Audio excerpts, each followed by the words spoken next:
And ito naman, these are all very positive mga kapiksi, no? These are positive changes. Maaari kayong maka-experience ng mga positibong pagbabago sa buhay nyo. Maaari nyo ma-experience guys na unti-unting sinasagot ng nasa taas ni universe yung mga dasal na hinihiling nyo mga kapiksi. And this time, maaari kayong magtagumpay sa buhay nyo and maaari nyo makamit yung mga pinapangarap nyo guys, okay? So, ito yung mga positibong pagbabago. Nararamdaman ko rin yung pagkakaroon ng change sa inyong perspective, no? Sa inyong pananaw. Parang mas lalo kayo nagiging positibo, mas lalo.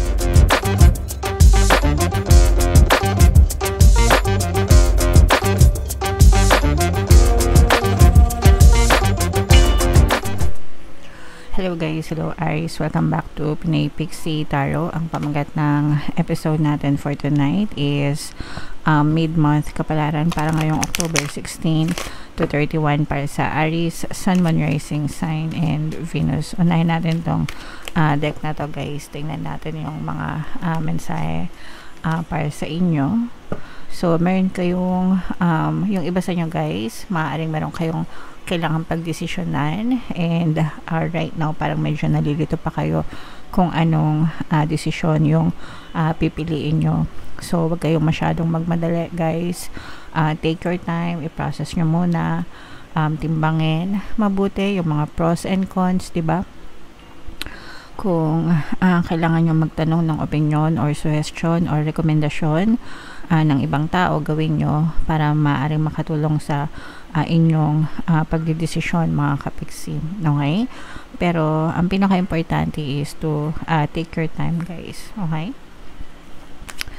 Alright, so another message for you Aries. Ito naman guys, ibig sabihin nito with this energy, parang medyo nahihirapan kayo sa pag-outsource or sa pagkuha ng mga resources na kailangan nyo. So, kunwari, gusto mo mag-travel pero kulang ka sa budget, o kaya naman gusto mo magnegosyo pero wala kang pampuhunan, gusto mong mag-aral pero kulang ka sa time, yung mga ganon guys. So, yung mga resources na kailangan mo, hindi siya readily available sa inyo mga kapiksi. So, okay lang yun, minsan talaga ganon. You just have to find ways, no? Parang video lang. Find ways. You just have to find ways to make it work kung ano yung meron ka currently mga kapiksi, and then from there pwede mo siyang palaguin na lang guys, okay, hanggang sa maging enough yung resources mo para dun sa kailangan mo. Naiintindihan nyo ba guys? Sana naiintindihan nyo. And another message for you Aries, ito naman mga kapiksi, no, parang hindi pa kayo tuluyan na naka-let go, naka-move on mula sa inyong past. You are trying to walk away. Nandun yung gusto, no? Nandun yung gusto. Pero nag-hold back pa rin, may pumipigil pa rin kumbaga.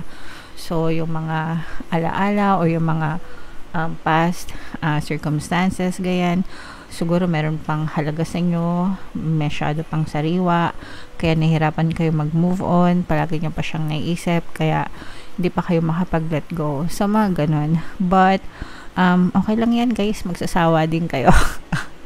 For sure, dadating din yung time na magsasawa din kayo, kakaisip. Pwedeng sa ngayon, fresh pa, pero dadating din yung time na magiging okay na rin kayo, mga kapiksi. Alright, so comment down below Aries if feeling nyo nakaresonate sa inyo yung mga messages na yan. Shuffle ko to guys. Habang sinashuffle ko to, panoorin nyo muna yung video natin regarding sa ating paano mag-manifest ng abundance video course. Kapiksi, sawa ka na ba sa mga struggles at hirap sa buhay mo? Masipag ka ba at masikap sa buhay ngunit hindi ka pa rin umaasenso?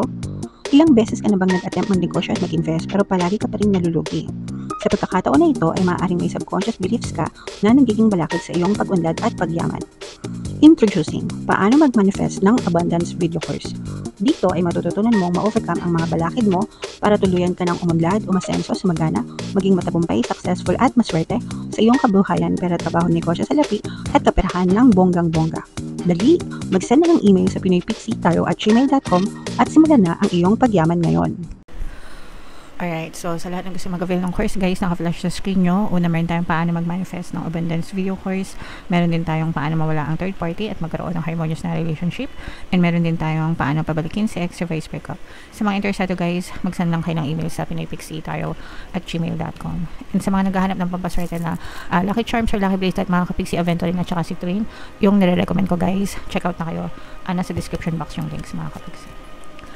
So, latag natin yung spread nyo. Aries kayo ay 9% ng Queen of Wands, no? Sa ating spread. Kung hindi nyo pa napapanood yung ating 2026 kapalaran, guys, panoorin nyo na. Nasa homepage lang natin yung video.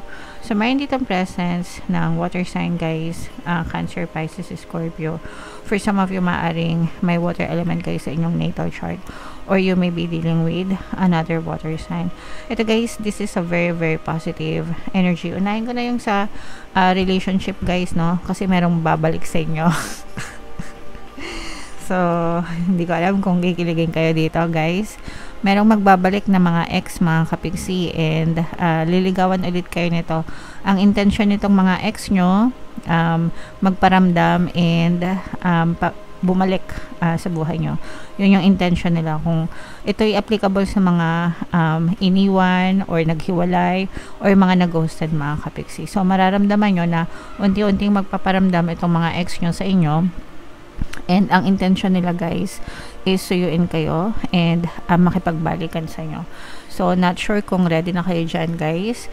Syempre, iba-iba naman kayo. Merong iba sa inyo na ayaw nang bumalik yung mga ex. Yung iba naman talagang mga nagpapabalik, no? So, kung sino kayo dyan, bahala kayo, mga kapiksi. Okay? But, yan yung intention, mga kapiksi. And ito naman, these are all very positive, mga kapiksi, no? These are positive changes.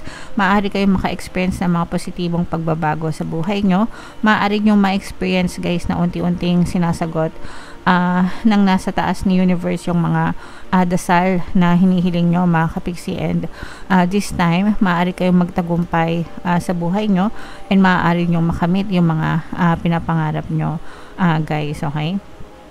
So, ito yung mga positibong pagbabago. Nararamdaman ko rin yung pagkakaroon ng change sa inyong perspective, no? Sa inyong pananaw. Parang mas lalo kayo nagiging positibo, mas lalo kayo nagiging energized, motivated, mga kapiksi, para mas lalo nyo pang maabot yung mga pangarap nyo sa buhay.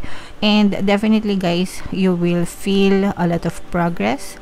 Makakaramdam talaga kayo ng mga progreso, ng mga positibong resulta, guys. So, progress ito, success, tagumpay, dreams coming true, ika nga. Alright? Okay.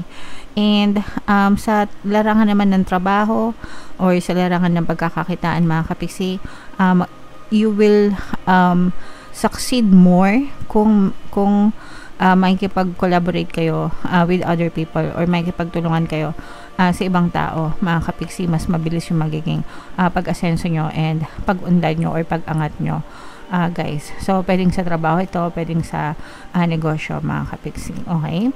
Alright. So, i-mind nyo na yan, guys. Ito yung sinasabi natin pala, sorry, na indecision. Pero ito naman, guys, nakita natin na mas magiging maliwanag na yung isip nyo kasi sabi ko nga kanina, guys, meron kayong mga kailangan pagdesisyonan, no? Ngayong buwan na to. And pero nararamdaman natin dito, guys, na mas magiging malinaw naman yung inyong pag-iisip. So, makakapag-decide din kayo sooner or later dun sa mga kapiksi natin na may kailangang pagdesisyonan. So, i-mind nyo na yan, guys, mga positive changes na yan. Ito, mga pagtupad ng pangarap, success, tsaka yung mga reconciliation. Ay! I-comment nyo kung kinikilig kayo sa mga reconciliation, guys. Bahala kayo. Alright. So, ito naman, guys, nakikita natin na plenty of opportunities ito, mga kapiksi, no? Sa kaperahan, sa hanap buhay, sa pangkabuhayan in general, mga kapiksi, may mga bagong opportunities na darating sa inyo. Hindi lang isa, guys, but there are parang multiple options, multiple opportunities for you na pwede nyong i-explore, guys, na maaaring mag-contribute sa inyong pag-success. And sabi ko nga, guys, no, if you work with other people, mga kapiksi, yung mga collaboration, teamwork, ganyan, mas mapapabilis yung pag-unlad and pag-success nyo sa buhay, mga kapiksi. So, if meron kayong opportunities, guys, to work with other people, samantalahin nyo, guys.